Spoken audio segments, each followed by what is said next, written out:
Jésus, nous te disons merci pour ces moments précieux. Merci pour la disponibilité de tout un chacun de nous. Nous sommes ton peuple. Nous sommes le troupeau de ton pâturage. Et comme le psalmiste dit dans Psaume 23, que l'Éternel nous fait reposer dans le verts pâturage. Il nous conduit près des eaux paisibles. Alléluia. Pour son amour. Merci pour ton amour. Merci pour ta présence. Ce psalmiste dit, tu dresses moi une table en face de mes adversaires.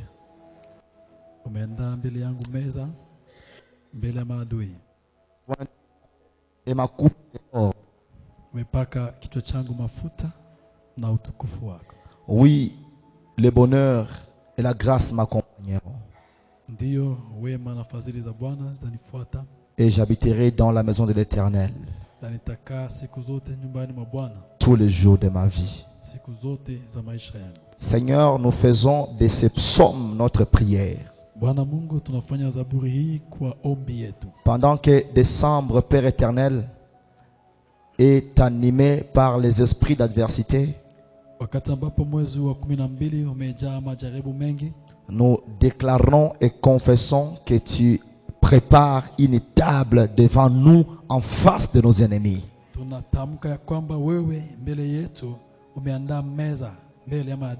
Au-delà de ça, Seigneur, nous confirmons que tu as oint d'huile nos têtes.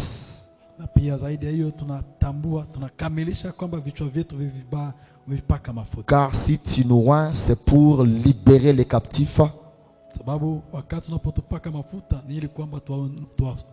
C'est pour annoncer la bonne nouvelle. C'est pour proclamer et propager la bonne nouvelle du royaume. Raison pour laquelle j'abandonne cette assemblée entre tes saintes mains. Règne et domine au nom suprême de Jésus. Amen. Amen. Acclamons très fort le Seigneur bien-aimé. Nous sommes dans la joie de nous retrouver encore une fois dans la présence de notre Dieu. David dit dans le psaume 122, je suis dans la joie quand on me dit allons dans la maison du Seigneur. Et dans le psaume toujours il dit heureuse est la nation dont l'Éternel Dieu est leur Dieu. Donc tu es un peuple heureux et béni parce que l'Éternel est ton Dieu. Pendant que nous sommes debout, nous allons lire 3 passages. Je sais que l'Éternel va nous faire beaucoup du bien aujourd'hui.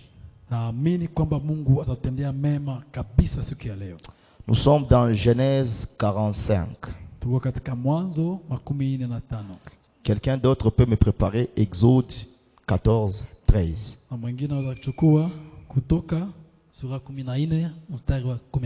Quelqu'un peut me prendre Genèse 45, versets 7 à 8.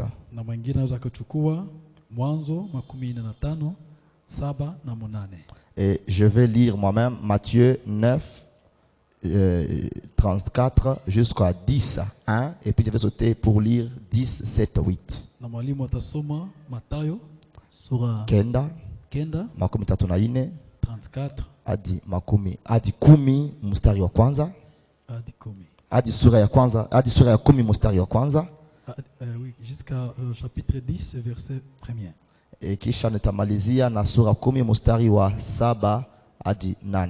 Il va terminer par le verset 10 et il va sauter encore sur 17 et 8. Oui. Nous lisons Genèse 45. Chapitre 45, le verset 7 à 8. 7 à 8. Nous lisons dans le nom de Jésus. Amen.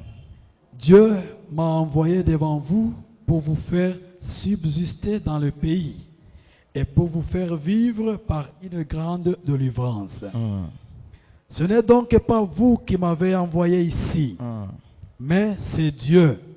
Il m'a établi père des pharaons, maître de toute sa maison et gouverneur de tout le pays d'Égypte, parole du Seigneur. Amen.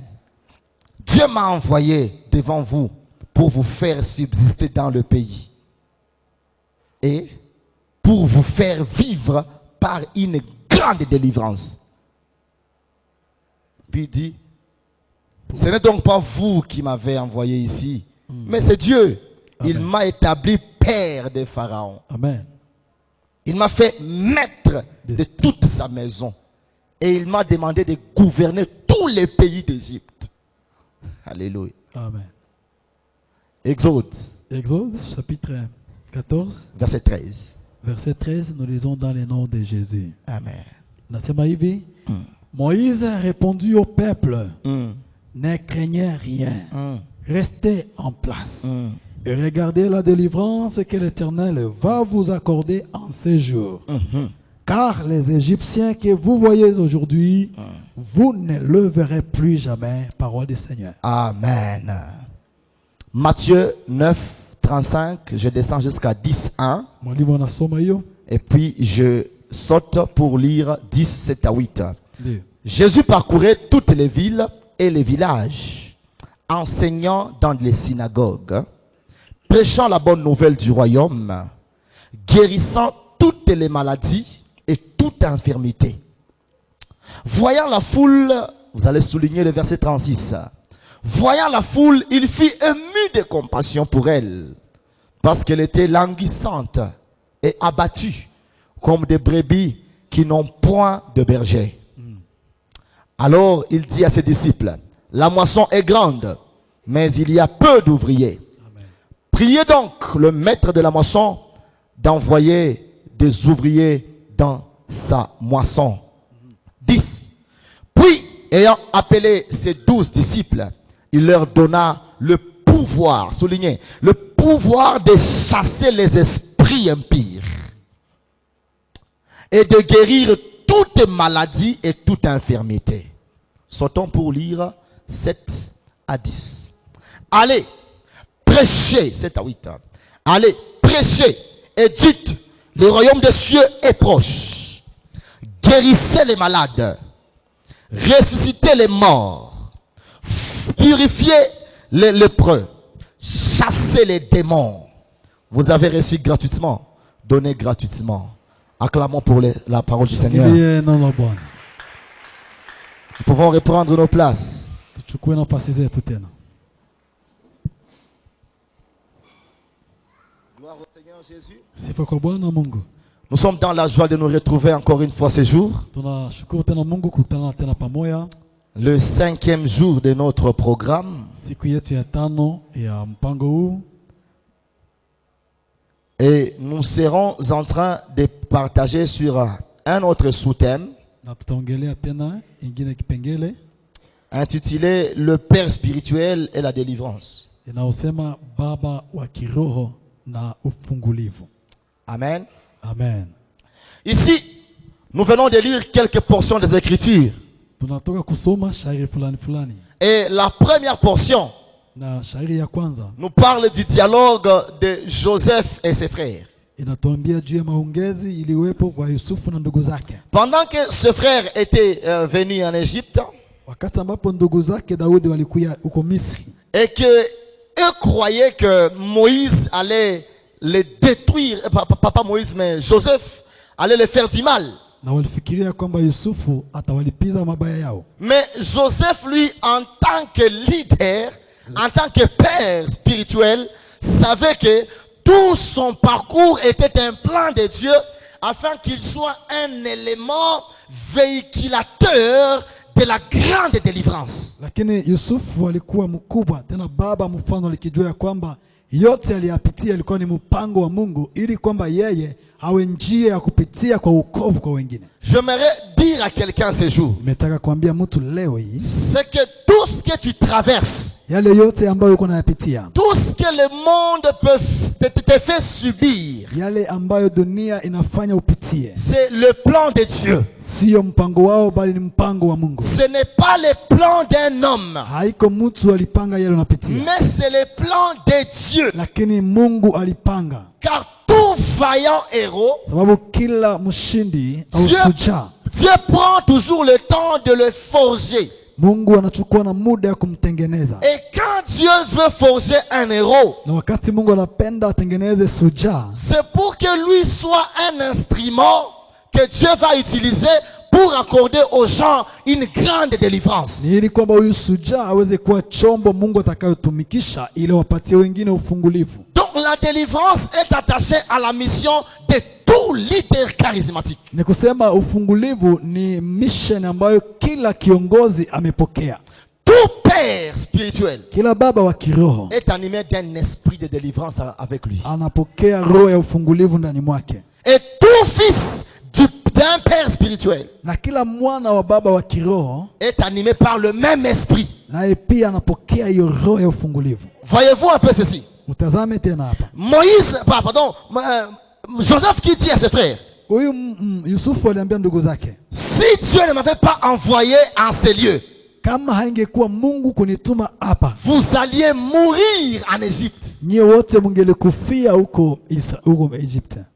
Mais Dieu m'a appelé Lakini Mungu aliniita pour vous faire subsister dans le pays. ili kwamba muweze kuishi katika nchi ile. Je viens dire à quelqu'un Nimekuja kumwambia que tena Dieu nous a établis Mungu ametusimamisha à travers l'autorité de notre papa kupitia ukubwa wa baba yetu, afin que vous subsistiez d'abord en 2022 et que vous subsistiez en 2023. ili kwamba muweze kuishi kwanza kwa mwaka wa 2022, tena muishi kwa mwaka wa 2023. Regardez un peu ce que nous dépeint la Bible dans Nombre 13. Tuangalie kwanza ambayo Biblia inatuambia katika Kutoka Hesabu 13. Quand vous lisez cette partie, Ukisoma hapo vous Hesabu, voyez les espions, utaona wale waespion, wapelelezi que Moïse envoie pour aller espionner la terre promise. ambao Musa aliwatuma wapeleleze mji wa ahadi. Et cette terre promise, Na hiyo mji wa ahadi, la Bible me dit qu'elle était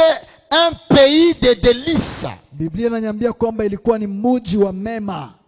Yes, un pays où coulait le lait et le miel. Ni nchi ambayo ndani mwake mulikuwa maziwa na asali. Un pays qui produisait beaucoup de fruits. Hii mji ilikuwa natoa matunda mengi sana. Et la Bible me dit Na Biblia inaniambia que les 12 hommes partirent. wale wa 12 wakaenda. Et à leur retour, Waliporudia, ils présentèrent à Moïse et à tout le peuple les fruits du pays. wakampatia kwanza Musa matunda ya nchi na taifa lote, Comme pour attester que le pays dans lequel nous sommes partis, c'est un pays réellement où coule le lait et le miel. ni kusema walimpatia alama ya kusema hii ni hakikisho kwamba huko kuna kutoka maziwa na asali. Et j'aimerais dire à quelqu'un Sasa nataka kumwambia mtu que la politique de la RDC aille de mieux ou mal, toi 2023 sera un pays où coule le lait et le miel pour ta vie. nataka kumwambia mtu kwamba ingawaje siasa ya nchi iende sawa wala iharibike,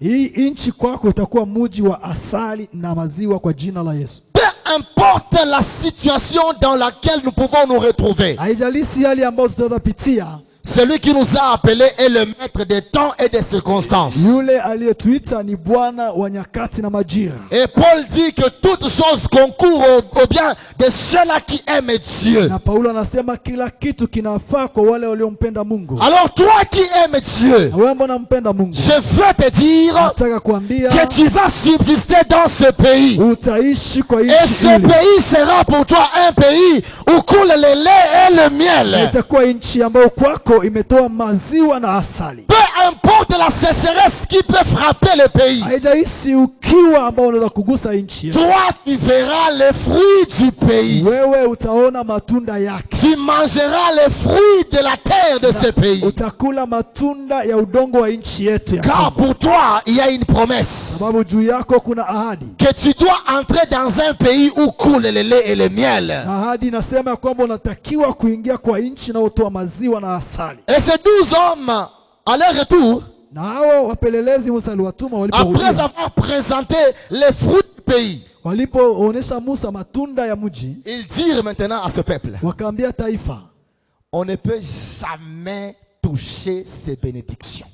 hakuna mtu anaweza kugusa hii baraka. Même si nous venons d'en manger maintenant, hata kama tungefanya yote sahi, on n'entrera jamais dans ce pays. tusahau kwamba tunaweza kuingia kule. Car là il y a des géants. Sababu huko kuna majitu. Il y a des hommes forts. Kuna watu wa nguvu. Il y a des fils d'Anak. Kuna kwa watoto wa Anaka. Et le pays lui-même dévore ses habitants. Na hiyo mji yenyewe inakuwa napigania taifa lake. Et lorsque nous sommes retrouvés devant ces géants, na tulipokutana wao wajitu, à nos propres yeux, tuliwaona kwa macho yetu, nous nous sommes vus comme des sauterelles devant eux. Tukajiona kama sisimizi mbele zao. Et à leurs yeux, na kwa macho yao, ils nous ont vus comme des sauterelles. Nao wakatuona kama bunyengelele.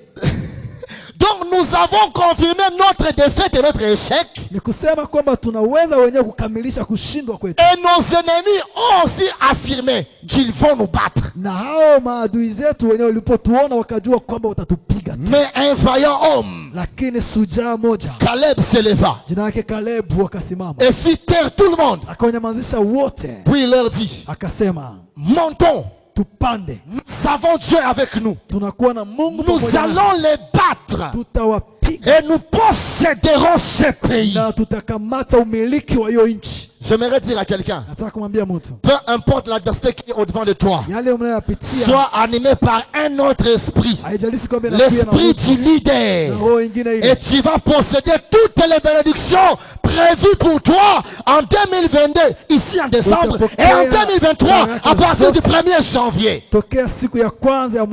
Il y a une porte ouverte devant ta vie. Et que le monde le veuille ou pas, tu vas posséder ce pays dans le nom suprême de Jésus.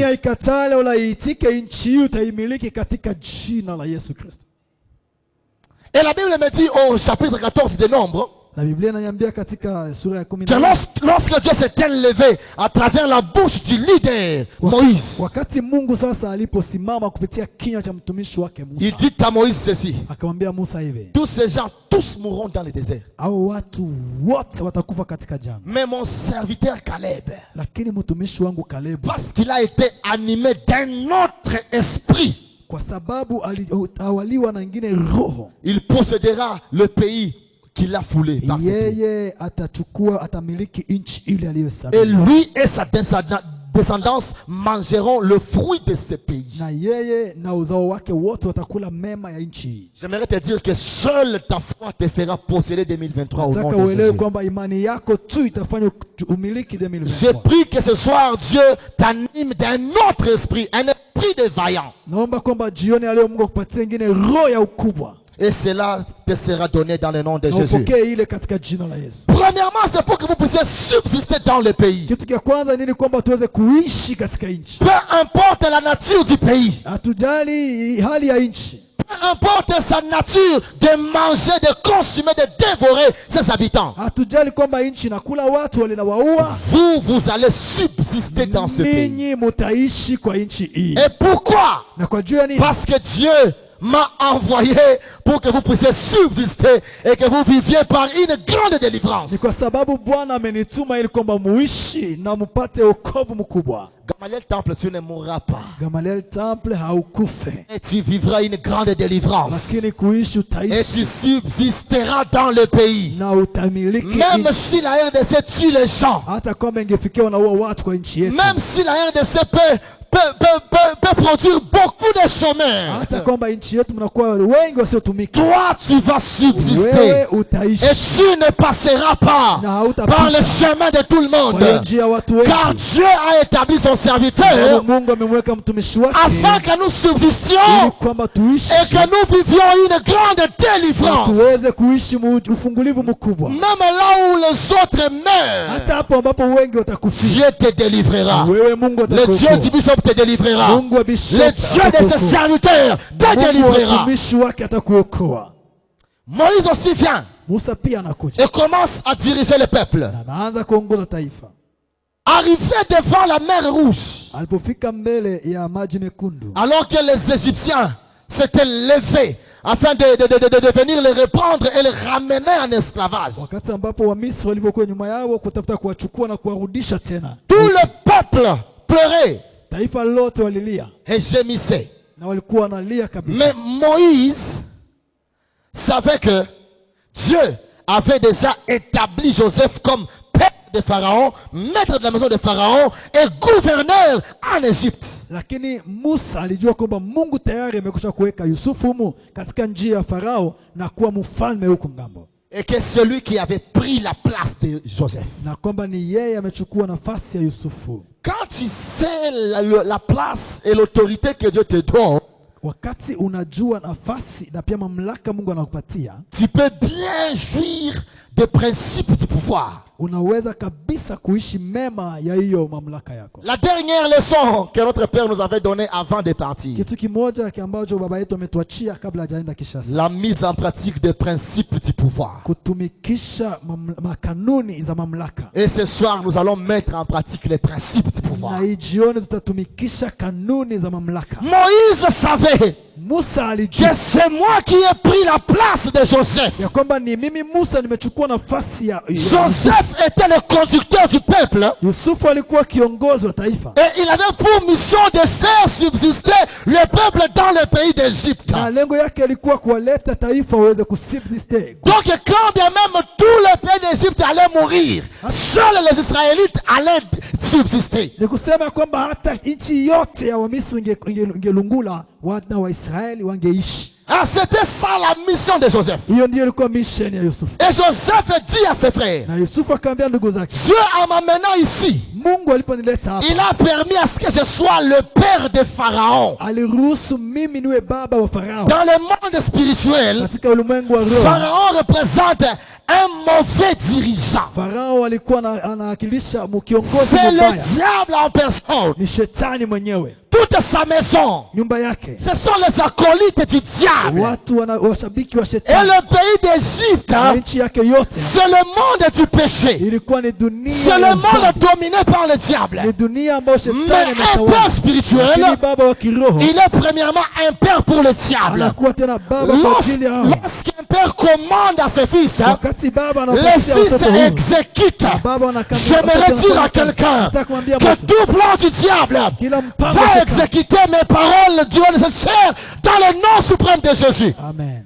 Car l'onction de mon Père est sur moi Sababu ce uwepo wa soir. baba yetu uko juu yetu De leo. la même manière dont l'onction de Joseph était sur Moïse. Hivyo hivyo utukufu Et Moïse dit, na Musa akasema, restez calme, nyamanzeni. restez en place. Kaeni kimya. Mais je vous assure une chose, Kinawaambia kitu vous kimoja, vivrez la délivrance mutaishi que l'Éternel vous wokovu accordera ce ambao jour. Bwana Mungu atakupatia Car leo. ces Kwa Égyptiens sababu wao que wa vous Misri, voyez, unaowaona, l'Éternel m'a établi maître sur Bwana eux. amenifanya kuwa mkuu Vous wa juu ne yao. les verrez plus jamais. Hamtawaonaka tena. Je viens dire à quelqu'un, Nakuja kumwambia les mtu, problèmes que tu vois, shida tu unaoziona, ne les verras plus jamais. hautaziona tena Les kamwe. difficultés que tu traverses, Leo shida tu unayopitia, ne les verras plus jamais. hautayaona tena Les kamwe. liens Na vifungo qui t'entourent, vinavyokufunga, tu ne les verras plus hautayaona jamais. tena kamwe.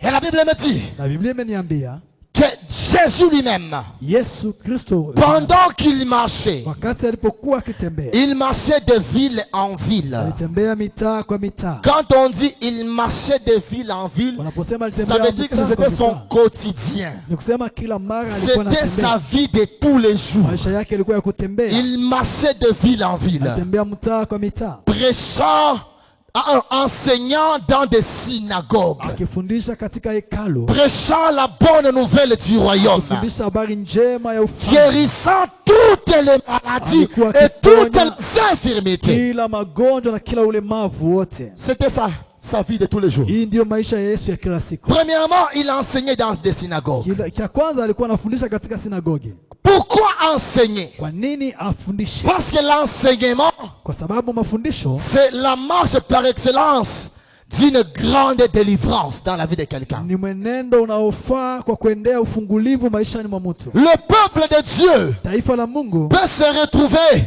coincé et enchaîné inajikutana imefungwa mahali fulani s'il n'est pas enseigné. kama kabisa hukupokea mafundisho.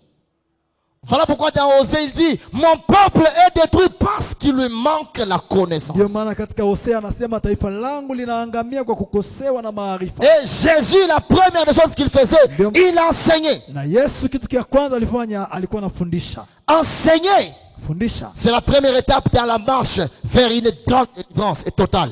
Ni hatua ya kwanza kwa njia ya kuendea 2 ufungulivu. Timothée 2, 24 à 26. Timotheo wa pili sura 2. L'apôtre Paul est en train de dire ceci à son fils. Tume Paulo ameambia mtoto wake. Or, il n'est pas bon qu'un serviteur du Seigneur ait des querelles. Haifai kabisa mtumishi wa Mungu awe na matatizo. Mais il doit au contraire Lakini avoir de la condescendance. inamtakiwa kutafuta amani. Awe mwanana. Umwanana. La condescendance, ça veut dire c'est quelqu'un qui se complaît des sentiments des autres. Ni mtu ambaye anakuwa anasikia huruma ya wengine. Yes. Il peut se mettre à ta place. Anaweza kujitia nafasi yako. C'est la première des choses. Ni kitu kia kwanza. La condescendance pour tous.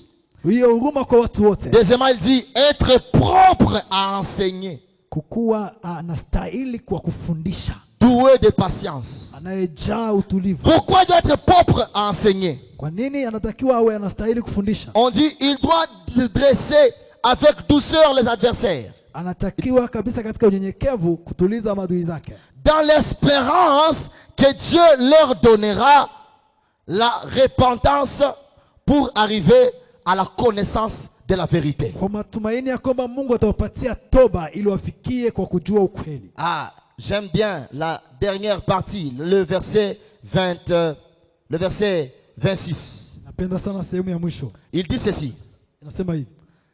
Il dit, pardon, le verset 26, il dit, et que revenus à leur bon sens, Ni kusema wanaporudi kwa njia zao sawa, kwa akili sawa, ils se dégageront des pièges du diable watajiachilia na mitego yote ya shetani qui s'est emparé d'eux pour le soumettre à sa volonté. ambayo iliwafunga ili kuwaleta kutimiza mapenzi ya shetani. Un père spirituel doit enseigner Baba wa kiroho anatakiwa kufundisha avec condescendance pour tout le monde. katika huruma kwa kila mtu. Et il doit être doué de patience, Anatakiwa kujaa unyenyekevu, tout utulivu, en sachant que kwa kujua kwamba quand j'enseigne cet homme, ninapofundisha huyu mtu je tue l'ignorance qu'il enferme ninaua upumbavu ulikuwa unamfunga, et je crée la connaissance en lui. na ninaumba sasa ujuzi ndani Et mwake, cette connaissance na hiyo ujuzi lui ramènera lui fera revenir à son bon sens. itafanya kwamba arudi pa nafasi anapotakiwa kuwa. Et quand il sera revenu à son bon sens, Atakaporudi napo nafasi, il se dégagera lui-même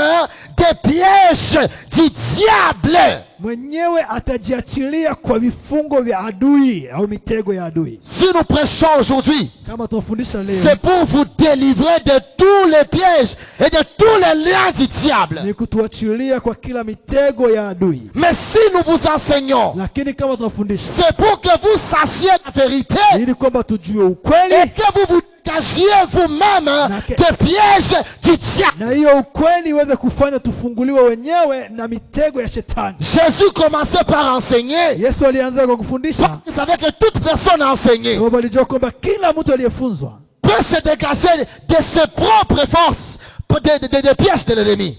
mwenyewe anaweza kujifungua kwa mitego ya adui. Jésus était enseigné. Bwana Yesu alikuwa mwalimu. Quand le diable lui avait dit, Wakati shetani alimwambia, transforme cette pierre en pain, geuza hii jiwe kwa mkate, il lui dit, il est écrit que l'homme ne vivra pas seulement de pain, imeandikwa mtu hataishi tu kwa mais il mkate, vivra de toute parole qui sort de la bouche de l'Éternel. lakini ataishi kwa kila neno limelotoka kwa kinywa cha Bwana. Pourquoi il est parvenu à se dégager de ces pièges? Kwa nini Yesu aliweza kumshinda hiyo mitego ya C'est shetani? parce qu'il avait de l'enseignement. Sababu Yesu alikuwa na mafundisho. Gamaliel Temple, nous sommes heureux parce que nous sommes enseignés. Taifa la Mungu tuna uheri sababu tumefunzwa. Alléluia. Amen. Et si tu n'es pas enseigné, reçois l'enseignement et aime l'enseignement. Na kama ukwake nafundishwa, uanze pokea mafundisho na uipende mafundisho. Alléluia. Amen. L'enseignement nous permet de nous dégager de nous-mêmes des pièges de l'ennemi. Mafundisho inatujalia sisi wenyewe tujifungue kwa vitego ya shetani. La deuxième chose que Jésus faisait, Kitu kia pili shetani Yesu alifanya, il prêchait la bonne nouvelle du royaume. alifundisha habari njema ya ufalme. Et qu'est-ce que la bonne nouvelle du royaume? Habari njema ya ufalme ni nini? C'est la mise en pratique de la puissance du nom de Jésus dans la vie des enfants de Dieu. Habari njema ya ufalme ni kuwekwa kwa watendo kwa mamlaka iliyo ndani ya jina la Yesu Kristo. C'est ça même le principe du pouvoir. Hiyo ndiyo taratibu hata ya mamlaka na uwezo. Le pouvoir ou le principe du pouvoir consiste à manifester le royaume de Dieu en masse. Amen. Lorsque nous manifestons le royaume de Dieu en marche, nous manifestons les principes du pouvoir. Wakati tunadhihirisha uwezo wa Mungu katika matendo yetu, tunafanya pia udhihiriko wa mamlaka ya Mungu. Raison pour laquelle, Ndio maana dans Luc 11:20, katika Luka 11, Jésus dit ceci: Yesu anasema hivi, mais si c'est par le doigt de Dieu que je chasse les démons, lakini kama ni kwa kidole kia Baba ndio nimefukuza mapepo. le royaume de Dieu est donc venu vers vous. Ni kusema inawezekana hapo ufalme wa mbinguni umekuja kwenu. Lorsque nous appliquons les principes du pouvoir, Wakati tunatumikisha kanuni za uwezo, nous sommes en train d'annoncer la bonne nouvelle du royaume de Dieu. tunakuwa tunaweka kwa matendo maneno ya ufalme wa mbinguni. Et l'apôtre Paul dit ceci dans 1 Corinthiens 4:20. Na mtume Paulo anasema hivi kwa Korinto, car le royaume de Dieu ne consiste pas en parole, kwa kuwa ufalme wa mbinguni sio kwa neno tu, mais en puissance. lakini kwa nguvu. Donc, annonçant la bonne nouvelle du royaume, Kusema tunaposema neno la ufalme wa mbinguni, Jésus manifestait la puissance de Dieu. Bwana Yesu alikuwa anaweka mamlaka ya Mungu kwa kazi. Et Hébreux 13:8 Na Waebrania nous 13:8 dit que inatuambia kwamba Jésus-Christ est le même Yesu Kristo ni Yeah. yule hier, jana, aujourd'hui leo et éternellement. na milele. Donc aujourd'hui, Kusema leo Jésus-Christ est là Yesu Kristo iko à hapa travers ses serviteurs kupitia utumishi wake et à travers son nom na suprême. kupitia jina lake kubwa. Et il va manifester la bonne nouvelle du royaume dans ta vie. Atadhihirisha neno kubwa la ufalme maishani mwako. Peu importe les liens qui te réclament. Haijalishi vifungo Peu vinavyokulalamikia. importe les projets machiavéliques de l'ennemi. Haijalishi mpango mubaya wa Ils adui. vont tomber sous tes pieds dans le nom suprême de Jésus de Nazareth. Yesu Kristo. C'était ça la deuxième chose qu'il faisait. Hiyo ni kitu cha pili Yesu alifanya. La troisième Kia chose, tatu Yesu alifanya, il manifestait le royaume de Dieu alizidhihirisha ufalme wa mbinguni en guérissant toutes les maladies, kwa kuwaponya magonjwa zozote en zile, guérissant toutes les kwa infirmités, kuponya pia ulemavu wote, en opérant toutes sortes de miracles. kwa kufanya miujiza ya aina yote. Alléluia. Amen. La guérison des malades, Uponyaji wa wagonjwa, la délivrance des démoniaques, ufungulivu wa wafungwa, la délivrance des lunatiques, ufungulivu wa ulemavu, les miracles de toutes sortes, miujiza ya aina yote c'est la conséquence ni utokeo de la prédication du royaume de Dieu.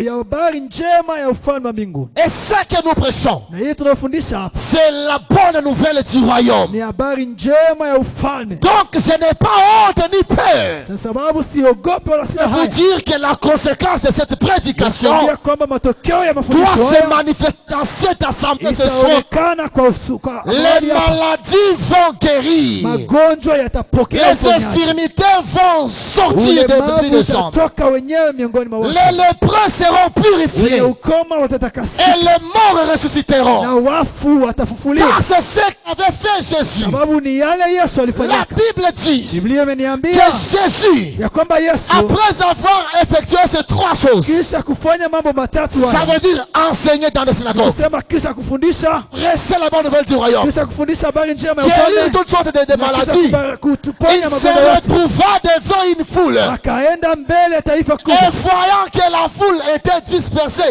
et sans berger, Alipoona kwamba kundi lote lilikuwa limeachiliwa na hakuna il mchungaji, fut ému de compassion. akajaa rehema il fut rempli de compassion. akajaa rehema. Et la compassion de Dieu, Na rehema ya Mungu si elle se manifeste sur ta vie, wakati inaonekana kwa maisha mwako, et lui pousse à agir et à opérer. inamtuma Mungu kufanya kazi Jésus kwako. Christ a compassion de ta vie ce soir. Yesu Kristo na rehema ya maisha yako magharibi ya Il leo. voit que tu as longtemps duré dans tes difficultés. Unakawia katika machungu Tu yale. as longtemps duré dans tes Unachelewa liens. katika mateso yale. Tu as longtemps duré Ulichelewa dans sana. tes problèmes. Unakawia ndani ya shida Il a zile. la compassion pour toi. Anasikia huruma juu Raison yako. pour laquelle il nous a mandaté ce Ndio soir. maana ametutuma Afin que jioni nous venions t'annoncer la bonne leo. Ili nouvelle du kwamba royaume. tukuje tukwambie habari njema ya ufalme. Haleluya. Il veut dire que lorsqu'il il vit la foule, Biblia inasema wakati alipoona kundi, il eut compassion de la foule. akasikia huruma kwa kundi. Et il dit à ses disciples, Na akaambia wanafunzi wake, la moisson est grande, shamba ni kubwa, mais mavuno ni mengi, il n'y a pas de serviteurs. lakini wafanyakazi ndio wachache. Priez donc au maître de la moisson, Muambie bwana wa shamba afin qu'il envoie des serviteurs dans son champ. atume watumishi wengine shambani mwake. Et la Bible me dit, après cela, Na Biblia inaniambia kisha hayo. lisons un peu cela. Tusome tusikie. Il dit ceci. Akasema hivi. Nous sommes déjà au chapitre 10 Tuko kwa sura ya 10. de Matthieu 10. Kwa Mathayo sura 10. Il dit, après qu'il ait dit, priez le maître de la moisson, Wakati aliwaambia muombe bwana wa shamba afin qu'il envoie des serviteurs. ili atume watumishi wengine. La Bible me dit ceci. Biblia inaniambia hivi. Puis, Kisha ayant appelé ses 12 disciples, alipowaita mitume yake 12 leur donna akawapatia kia kwanza le pouvoir de chasser les esprits impurs. mamlaka na uwezo wa kufukuza roho zichafu. 2. Cha pili, Le pouvoir de guérir toute maladie et toute infirmité. uwezo wa kuponyesha magonjwa yote na ulemavu wote. J'aimerais dire à quelqu'un Napenda nimwambie que mtu, tout serviteur ici chez nous kila mtumishi wa Mungu wa est hapa doté de ce pouvoir. amejaa mamlaka yale. À toi seulement de croire que si je vais auprès de lui, il a le pouvoir. Ni kwako tu kuamini kwamba nikienda kwake ana mamlaka ile. Alléluia. Amen. Troisièmement, il dit ceci. Kitu cha tatu Yesu alifanya, Il leur dit, allez prêcher et dites, akawaambia enendeni muhubiri na museme, le royaume des cieux est proche. ufalme wa Mungu ni karibu. Et en prêchant cela, Na mkiwa mtasema hivyo, opérez 4 choses. mfanye mambo manne. Premièrement, Kia kwanza mtafanya guérissez les malades. waponye wagonjwa. Deuxièmement, Kia pili ressuscitez les morts. wafufue wafu. Troisièmement, Kia tatu purifiez les lépreux. muwatakase wenye wakoma. Quatrièmement, Kia nne chassez les démons. mufukuze mapepo. Donc, tout celui que Dieu envoie, Ni kusema kila yeyote Mungu anamtuma, il lui accorde la capacité de mettre en pratique tous les principes du pouvoir. anampatia uwezo wa kutia kwa utendo ufalme wa mbinguni. Et comme je l'ai dit hier, Kama nilisema jana, j'ai vu mon père opérer dans toutes ces dimensions ici. nilimwona baba yangu Chizungu anafanya kazi katika hiyo viwango vyote. Et j'ai vu mon père léguer son pouvoir à des hommes ici. Na nikamwona baba yangu amepanda hiyo mamlaka kwa watu hapa. Et la Bible me dit, Na Biblia imeniambia ce que vos pères ont été, yale ambayo baba yenu walikuwa, vous l'êtes aussi. na ninyi muko vile. Et nous avons cette ferme assurance. Na tunakuwa na hiyo uhakikisho. La même manière dont Jésus avait légué le pouvoir Hivyo hivyo Yesu alipatia mamlaka à ses disciples, wale wafuasi wake. notre papa a légué aussi son pouvoir à nous. Baba yetu pia alitupatia mamlaka ndani mwetu, Afin que le peuple, le troupeau de Dieu ne soit pas comme des brebis errantes sans berger, ili kwamba kundi la malisho wasikuwe kama vile kondoo wasio na mchungaji, mais que les brebis de Dieu aient la vie en abondance lakini kondoo za Mungu wapate maisha ya utele et vivent la puissance du royaume de Dieu en marche. na waishi mamlaka ya nguvu ya ufalme wa mbinguni inayofanya kazi. La délivrance est attachée à la présence d'un roi de Dieu. Ufungulivu inaambatana na kuwepo kwa mpakaliwa mafuta wa Mungu. Pourquoi la ville de Bukavu ne vit plus ces choses? Kwa nini mji wa Bukavu hauishi tena mambo haya? Parce qu'il y a des faux pères qui se sont levés dans l'assemblée de Dieu. Kwa sababu kuna kwa baba wa uongo ambao tayari wamesimama katika mikutano ya Il y a des faux leaders charismatiques qui se sont levés. Waongozi wa bongo ambao wanasimama tayari kwenye Et masinagogini. la foule Na taifa les a suivis. wanawafuata.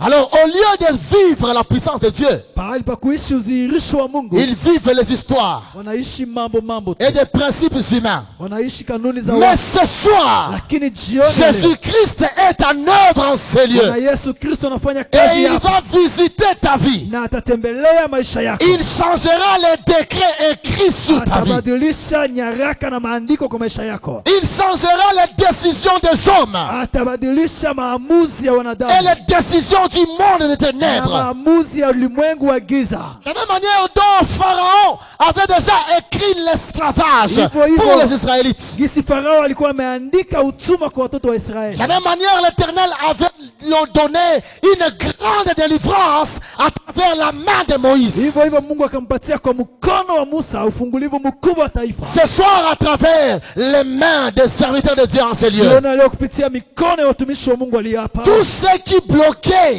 l'accomplissement des promesses de Dieu dans ta vie vont tomber au nom de Jésus. Kila kilikuwa kinazuia kudhihirisha kwa mpango wa Mungu maishani mwako kitaanguka kwa jina la Yesu Kristo. Car le Dieu qui a été avec Moïse, Sababu Mungu aliyekuwa na Musa c'est lui qui est avec notre Père. ni yeye ndiye kuna baba yetu Et chini. c'est lui qui est avec nous. Na ndiye ambaye yuko na sisi hapa. Hier, je vous ai dit ceci. Jana nilisema hivi. Lorsque Dieu donne une vision, Wakati Mungu anapana maono, il n'accorde pas au visionnaire la chance d'accomplir toute la vision. hamupatie ule mwenye maono uwezo wote wa kukamilisha Mais maono. il permet aux visionnaires de léguer le pouvoir à ses fils afin qu'eux aussi accomplissent une partie de la vision. Lakini anampatia huyo mwenye maono nguvu ya kuachia watoto wake mahali pa kukamilisha maono. J'aimerais te dire ceci. Nataka kuambia hivi. Ta vie ne va pas attendre à ce que papa rentre pour qu'elle soit délivrée. Maisha yako haitangoja baba arudie ili kwamba ufunguliwe. Mais il nous a légué le pouvoir. Lakini ametupatia mamlaka. Et ce soir, Na jioni ya leo, tes ennemis tomberont au nom de adui Jésus. zako wataanguka kwa jina la Je Yesu. dis ce soir, tes ennemis Ninasema, tomberont au nom de jioni ya Jésus. leo adui zako wataanguka kwa jina la Je Yesu. déclare encore une chose. Ninatamuru tena hivi. Que l'obstacle qui est devant ton chemin, Kila kizuizo ndani ya njia yako, l'Éternel l'a mis là-bas afin qu'il soit la tombe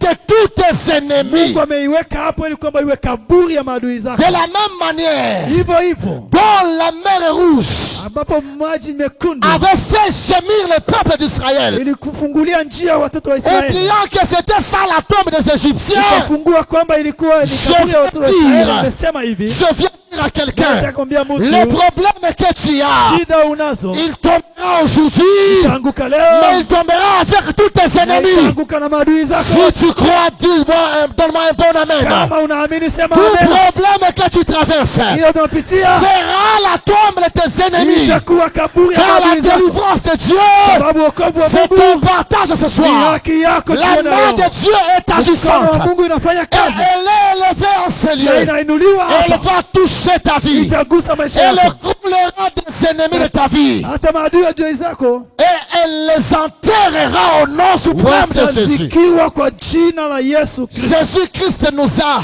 établis Bwana Yesu Kristo ametuweka afin hapa que toi tu subsistes. ili kwamba uishi. Alors que tout ce que font tes ennemis, Alo, yote wanaofanya maadui zako c'est creuser des trous devant de toi ni kukuchimbia mashimo afin tu que tu y tombes. ili kwamba uanguke. Même la Bible dit dans Proverbe, Lakini Biblia imeniambia tout kwa celui Kutoka, qui creuse un trou, yule anayechimba shimo juu ya lui-même mwenzake, tombera dessus mwenyewe ataingia ndani yake, et la pierre viendra sur lui. na jiwe Je kubwa déclare que litamwangukia. tous les ennemis de ta vie Inasema tena kila adui wa sont en maisha train yako, de tomber dans leur propre kila mtu piège. anaingia katika shimo Et yake, pierre angulaire na jiwe va kubwa les écraser. litakutana huko ndani. Ah, je dis que la pierre angulaire Inasema jiwe va la les pembe écraser.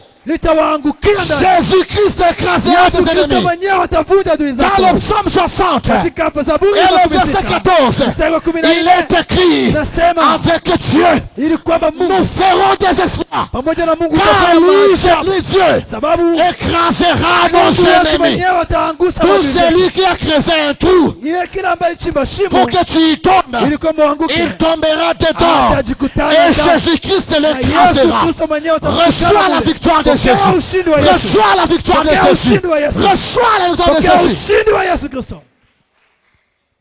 Toute arme forgée contre ta vie, Kila silaha ilichongwa juu ya maisha yako, aujourd'hui, il tombera caduque au nom leo de Jésus. inaanguka bure kwa jina la Yesu. Tous les plans Kila mpango de tes ennemis, kwa maadui zako tous les ennemis de ta destinée, au maadui wa ujio wako, ils tomberont eux-mêmes dans leur propre piège. wenyewe wataanguka katika mitego Et yao. toi, tu vivras la grande Wewe délivrance de l'Éternel. utaishi wokovu wa Mungu. Jésus a dit, Yesu alisema, allez, enendeni je vous donne d'abord le pouvoir nawapatia mamlaka de chasser tous les ya démons. kufukuza kila pepo. Parlant des démons, Kusema mapepo, on voit toutes les guerres invisibles. wanaona kila vita On voit visivyoonekana, tous les ennemis invisibles. wanaona kila maadui wa siri. Je te lègue ce pouvoir ce jour. Mimi nakupatia mamlaka Tu leo. écrouleras tous les serpents. Utawaangusha kila Tu nyoka, écraseras tous les scorpions. utakata Tu ngezo, écraseras tous les ennemis invisibles de ta vie. utafinyagia kila Et maadui tous wa les siri, combats invisibles kila vita vya siri vya maisha yako. tomberont sur le bas de la croix Utafinyagia de kwa Jésus. mkuu wako kwa jina la Yesu Kristo. Et deuxièmement, il leur dit, Kitu cha pili Yesu akawaambia, vous allez guérir toutes sortes d'infirmités mutaponyesha et kila toutes ulemavu sortes de maladies. na kila magonjwa. Je viens de dire à toute maladie Nakuja kuambia kila magonjwa qui est ici, ambayo iliingia hapa dans le corps d'un homme ou d'une femme, ndani ya mwili ya mwanaume fulani au mwanamke, qu'elle sera séchée aujourd'hui au nom suprême de Jésus. itakauka jioni ya leo katika jina la Yesu. Toutes les maladies qui nous ont accablés Kila magonjwa litufunga vont prendre fin ce soir leo dans le nom suprême de kwa Jésus. jina tukufu la Yesu Kristo. Nous allons terminer 2022 en bonne santé. Tutamaliza mwaka huu kwa afya Et tele. nous allons débuter 2023 en bonne santé. Tutaanza mwaka kesho kwa afya nzuri. Peu importe les difficultés et combats Haijalishi vita napitia que tu traverses dans ton entité de na travail. ugumu wa vita katika sehemu yako ya kazi, Je viens déclarer ninapenda que nikuambie de la même manière dont Pharaon n'avait jamais traversé la mer Rouge, hivyo hivyo Farao alishindwa kupita kwa ce maji. problème-là ne traversera pas Hiyo 2022. probleme pia haitapita mwaka huu. Il sera englouti dans le nom suprême de Jésus. Itazamiwa ndani ya jina tukufu la Yesu. Peu importe la hauteur de la montagne qui s'érige Haijalishi dans ta vie, ukubwa wa mlima unasimama mbele yako, elle sera aplanie ce soir. leo utaangushwa. Je dis bien qu'elle sera aplanie ce soir. Leo utaangushwa. Car le pouvoir Kwa mamlaka nous a été donné uliopokea de marcher sur ya le serpent kutembea juu ya et sur nyoka le scorpion na juu ya nge et sur tout pouvoir de na l'ennemi. juu ya kila mamlaka ya Et adui, rien ne pourra nous na nuire. hakuna kitu kitatuzuru. Nous allons détruire des moulongues ici. Tutabomoa milonge mahali Et hapa personne ne sera atteint. na hakuna mtu atakamatika Nous tena. allons détruire tous les traits enflammés des esprits des Tutaharibu morts. kila mipango ya njia ya Et mauti personne ne sera na atteint. hakuna mtu atakamatika tena. Nous allons détruire tous les plans de l'ennemi. Tutaharibu kila miradi ya adui. Paul dit ceci, Paulo anasema que nous, les armes avec lesquelles nous combattons, silaha ambazo elles ne tunapiganisha sont pas charnelles, haiko silaha za macho, mais elles sont spirituelles, lakini silaha za kiroho, afin de détruire toutes les forces de ili l'ennemi. kwamba tuharibu nguvu yote ya adui. Puis il dit ceci, Tena nakasema nous renversons même toutes pensées qui s'érigent contre l'obéissance de Christ. tutapindua pia kila wazo ambayo ilijengwa kukataa kutii sauti ya Mungu. Je viens de dire à quelqu'un, Nataka kumwambia mtu, même si toi-même penses en mal contre ta vie, hata kama wewe peke umekosha kuanza je wazia mabaya kwa maisha renverse yako, cette mauvaise pensée au Ninaangusha nom suprême de mawazo yale Jésus. mabaya kwa jina la Yesu wa Nazareti. Tu pensais que tu ne peux pas avancer. Wewe peke ulijua kwamba wewe Tu unapita. pensais que tu ne peux pas opérer et réaliser de grandes choses. Ulijua kwamba wewe tena kufanya miujiza. Je viens de déclarer sur ta vie Mimi nakuja kutabiri juu ya que maisha yako. fin 2022 Mwisho wa et mwaka huu début 2023 na mwanzo wa sera 2023 une année, une période itakuwa wakati de grandes réalisations makubwa sur katika ta maisha vie. yako. Tu réaliseras de grandes choses avec Dieu. Utafanya mambo makubwa Tu pamoja na opéreras Bwana. de grandes choses avec Dieu. Utafanya mambo Je makubwa fais pamoja na appel Bwana. au Dieu de la transformation. Mimi nafanya niite Il Mungu wa kubadili. transformera ton ministère Atabadili dans huduma le nom yako suprême de Jésus. katika jina Il tukufu la Yesu. transformera ta vie dans Atabadili le maisha nom yako suprême de ndani Jésus. ya jina la Yesu Il Kristo. transformera ton foyer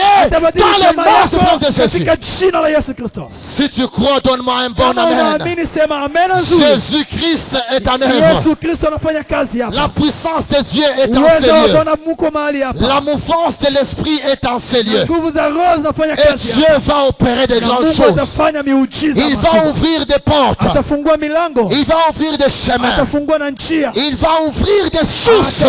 Atafungua machemchemu ya maji. Et la mort tombera. Na kifo kitaanguka. Tu ne mourras pas. Wewe hautakufa. Tu vivras. Utaishi. Et tu raconteras Utashuhudia les merveilles de mambo l'Éternel. makubwa ya Bwana. Je fais appel aux merveilles de Ninaita l'Éternel. miujiza ya Oh, Mungu. qu'elle t'accompagne à la tête de maintenant. Ikutembee na Et wewe. qu'elle t'amène à témoigner Tokea sasa. que Jésus-Christ est Na Seigneur mwenyewe dans utambue ta vie kwamba Yesu et Kristo dans ndiye la vie de Bwana ta katika descendance. maisha yako. Tu ne verras Na pas tes katika enfants maisha ya tomber. ujio wako. Tu ne verras pas tes enfants tomber. Hautaona watoto wako Et wakianguka. tes enfants ne te verront pas tomber. Na Tu watoto vivras wako. toi et ta descendance. Watoto wako Comme wataanguka. dit Josué, Utaishi moi wewe et ma na taifa maison, kama nous Yoshua. servirons l'Éternel. Mimi na nyumba yangu Je viens tutamtumikia déclarer sur Bwana. la vie de quelqu'un. Nasema juu ya maisha yako. Toi et ta maison, Wewe na vous nyumba yako. servirez l'Éternel en 2023. Utamtumikia Bwana kwa mwaka Je huu. change le décret. Ninafungua na Je kubadili change le décret. Nabadili Par le baraka. pouvoir qui m'a été Kwa mamlaka conféré. nilipokea. Je déclare Ninaamuru que toutes les réunions, kwamba kila que tous les plans kila mipango qui ont été zilifanyika mijotés ambayo dans zilifanyika le monde des katika ténèbres ulimwengu wa giza vont tomber sous tes pieds. zote zitaanguka kwa miguu La yako. Bible dit ceci. Biblia inasema hivi, L'Éternel dit à mon Seigneur, Mungu anasema à mon Seigneur, kwa Bwana wake l'Éternel dit à mon Seigneur, wa milele, anasema kwa Bwana wake, assis-toi à ma droite ikaa kwa kuume jusqu'à kwangu, ce que je fasse de tous tes ennemis ton marchepied. mpaka nitakapofanya adui zako kuwa mahali kwa kutembelea pako. Laisse-moi te dire ceci. Acha nikwambie hivi, Ton Seigneur Bwana wako est déjà à la droite du Père. anaikaa kuume kwa Baba, Et tous ses ennemis na maadui zako sont déjà son marchepied. wote anaanza watembelea. Pourquoi Dieu avait dit cela à Jésus? Kwa nini Mungu alimwambia vile Yesu? Parce que Dieu savait Sababu Mungu que alijua dans la main droite de l'Éternel, kwa mkono wa kuume wa il y Mungu a wa une milele longue vie.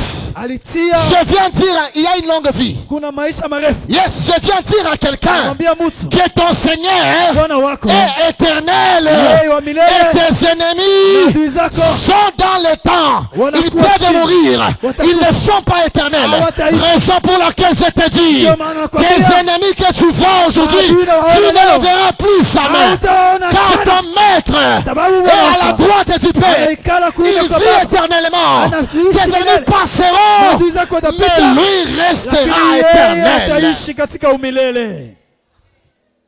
Quand tu combats contre un éternel, un immortel, Wakati unapiganisha mtu asiye tu es déjà condamné à échouer. wewe tayari umesha kushindwa. Tes ennemis sont condamnés à échouer. Maadui zako wameshashindwa tu. Tes difficultés sont condamnées à échouer. Na shida zako zinaitwa kushindwa. Tes problèmes sont condamnés à Shida échouer. zako zimeitwa kushindwa tu. J'aimerais dire à quelqu'un, Nataka kumwambia mtu, je ne sais pas si c'est hier que je l'ai dit, sio kama nilisema tena jana, il est écrit ceci, imeandikwa dans hivi, Exode 23, kwa kutoka j'envoie natuma mon ange malaika wangu devant toi, mbele yako afin de te conduire ili kwamba akupeleke et de te faire arriver na kufikisha dans le lieu où je veux t'amener. mahali ninapotaka Je viens nikuone. dire à quelqu'un Tamwambia mtu que l'Éternel veut te faire arriver en 2023. wa milele anapenda ufike kwa Et il a envoyé son ange Alituma malaika wake afin qu'il te conduise ili kwamba akupeleke jusqu'en 2023. mpaka kwa mwaka ule. L'Éternel veut te voir glorieux. Bwana anataka kuone ukubwa. Son ange te fera entrer en 2023 Malaika atakubeba étant ufike. glorieux Na et glorifié. amen. Là en bas, il dit ceci. Hapo chini amesema Mon ange malaika wangu aura aussi pour mission atakuwa pia na de semer la terreur devant tous les peuples qui sont au-devant de toi. Je viens dire à quelqu'un que le monde des ténèbres le veulent ou pas, ils sont déjà en train de trembler devant toi. Car tu es un plus que vainqueur. Et quand on est plus que vainqueur, on ne combat pas à la juste annonce de ton nom. Tes ennemis tremblent et fuient devant toi. Jésus-Christ a combattu contre tous tes adversaires et il les a vaincus. Il t'a légué son nom afin qu'au nom de Jésus, tous genoux fléchissent devant de toi. Tout problème fléchisse devant de toi. Et que lorsque tu arriveras devant tes ennemis, que tous soient en train de trembler, car celui qui est en toi a vaincu le monde et il est plus que celui qui est dans le monde. Sois debout s'il te plaît. Sois debout. Nous allons mettre en pratique ce que nous venons de dire. L'Éternel nous a établis afin de voir subsister notre peuple dans les pays. Nous allons déclarer que tout esprit de mort n'a pas de pouvoir sur nous. Joseph a dit, l'Éternel m'a envoyé ici pour que vous subsistiez dans les pays. Les gens vont continuer à mourir, mais nous ne mourrons pas. Les gens vont continuer à enterrer, mais nous n'enterrerons pas. Parce que l'Éternel nous a établis afin que les autres subsistent. Je viens dire à quelqu'un, l'Éternel t'a établi afin que ta famille subsiste. Tu ne vas pas enterrer, ta famille ne va pas enterrer, parce que toi tu es établi par Dieu. C'est toi le père spirituel de ta maison. Alors lève-toi contre l'esprit des morts. Chasse l'esprit des morts. Ouvre ta bouche. Chasse l'esprit des morts. Déclare que tu ne mourras pas et que tu ne vas pas enterrer. Toi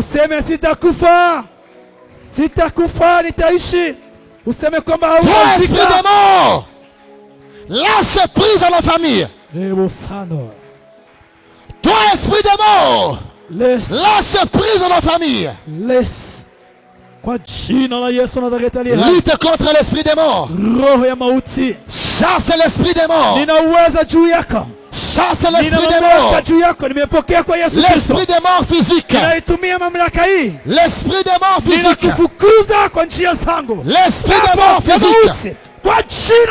L'esprit de mort physique. Chasse cet esprit. Chasse cet esprit.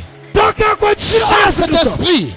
Chasse cet esprit. Je t'écroule ton géant de la mort.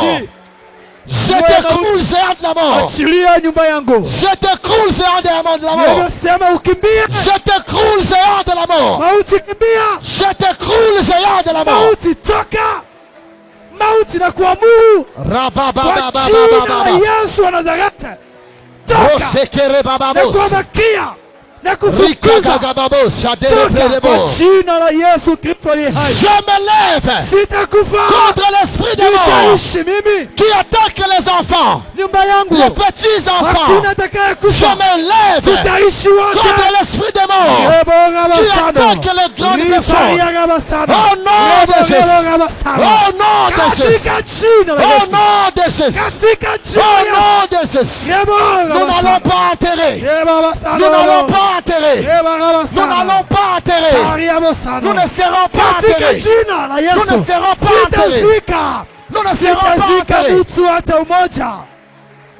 Kwa ajili yangu wote wanapokea neema ya uzima. Kwa ajili yangu jamaa lote wanapokea neema ya uzima. Hatukufisha mtu, hatukupoteze mtu, hata finance, hata uchumi, hata pesa, hasa mapato haitakufa kwa mwaka huyu kwa jina la Yesu Kristo wa Nazareti. Je vois l'esprit de mort s'épandre. Je vois l'esprit de mort s'écrouler. Katika jina la Yesu.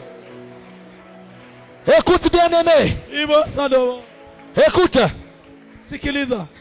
Joseph dit à ses frères, sikiliza, si l'Éternel m'a envoyé, c'est pour que vous viviez une grande délivrance. Kama Bwana amenituma ili kwamba muishi ufungulivu mkubwa. Ta maison, nyumba yako, peut-être qu'elle est en train de traverser des périodes de difficultés. Inawezekana nyumba zetu zinapitia mambo magumu. Il y a beaucoup de chômage. Kuna mambo sio kwendeka. Il y a beaucoup de maladies. Kuna kazi, magonjwa iko. Il y a beaucoup de problèmes. Kuna shida mbalimbali. Mais l'Éternel t'établit aujourd'hui lakini Mungu amekuweka wewe afin que cette famille vive une grande délivrance. ili kwamba jamaa yako ishi muujiza. Je vais te demander de te lever contre usimame na upikatalie tout esprit d'esclavage ufukuze kila roho ya utumwa qui attaque ta vie iko napiganisha maisha yako, qui attaque ta famille. Napiganisha jamaa yako. Chasse tout esprit d'esclavage au nom de Jésus. Kwa jina la Yesu. Oh, chasse l'esprit d'esclavage. Chasse l'esclavage. Chasse l'esclavage. Par le pouvoir que nous avons dans le nom de Jésus. Les gens qui sont esclaves du chômage. Toi, esprit d'esclavage. L'esclavage du chômage. Toi, esprit d'errance. L'esclavage de la maladie. Toi, esprit de servitude. L'esclavage. Libère ma vie. Libère mes entreprises. Dans le nom de Jésus. Au nom suprême de Jésus. Libère tous dans les secteurs de ma vie. Par le nom suprême de Jésus. Nous n'allons plus marquer les pas. Nous ne serons plus sous l'esclavage. Achilia maisha yangu, achilia maisha yangu, achilia demeni yote maisha yangu, achilia kazi yangu, roho ya utumwa, roho ya kutumikiana, roho ya masumbufu. Au nom de Jésus, au nom de Jésus, au nom de Jésus, je déclare la délivrance. Je déclare la délivrance. Nos travaux sont délivrés. Nos âmes sont délivrées. Nos corps sont délivrés. Nos esprits sont délivrés. Nos familles sont délivrées. Nos fils sont délivrés. Nos filles sont délivrées. Nos enfants sont délivrés. Nos projets sont délivrés. Nos pères sont délivrés. Nos mères sont délivrées. Dans le nom suprême de Jésus. Katika jina la Yesu Kristo. Hakuna tena trace ya servitude kwa maisha yetu. Toka mwaka unaoanza. Toka mwisho mwaka huu. Kwa jina la Yesu.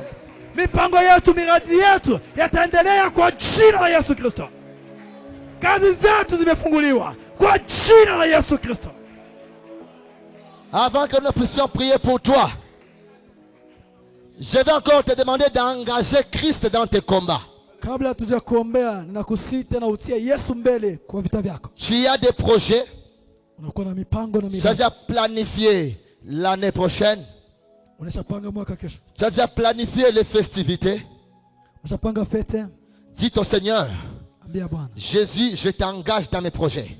Bwana Yesu, ninakuweka mbele kwa miradi zangu. Je t'engage dans mes entreprises. Ninakuweka mbele kabisa kwa miradi yangu. Je t'engage dans mes recherches. Kwa kazi zangu.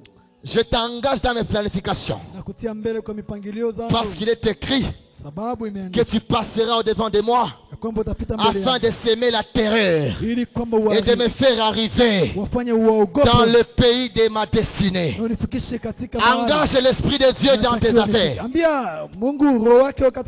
Prie, bien-aimé, prie. Jésus, je t'engage dans nos entreprises.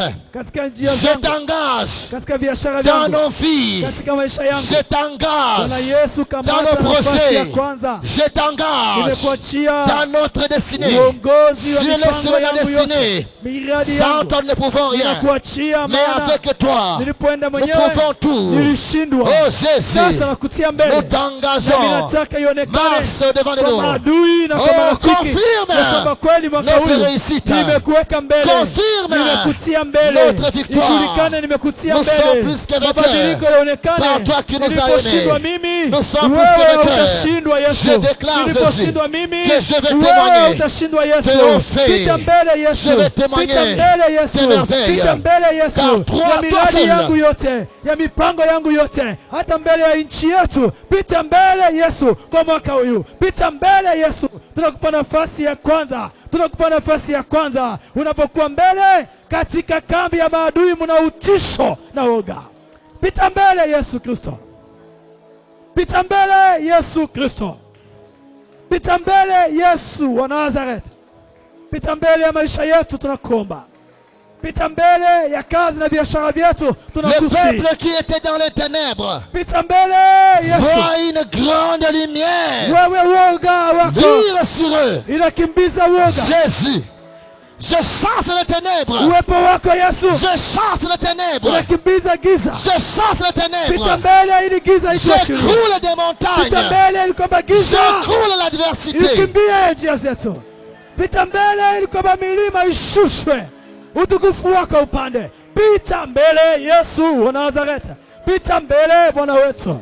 Pita mbele, pita mbele, pita mbele Yesu. Pita mbele Masia. Pita Élève tes mbele. deux mains, élève tes deux mains.